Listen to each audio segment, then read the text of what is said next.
setelah dari Candipura kurang lebih 10 menitan kita sampai di Candi Gentong.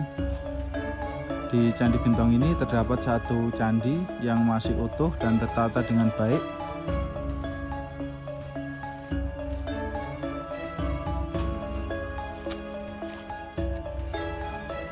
Ini jika kita lihat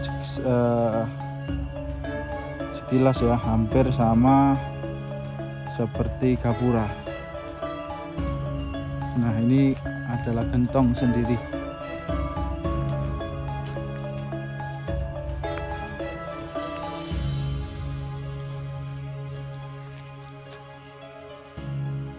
Candi Gentong ini sangat besar dan terbuat dari batu andesit. Di dalamnya saya lihat kosong, tidak ada apa-apa, tidak ada air juga karena memang tidak hujan dan bersih, mungkin sudah dibersihkan.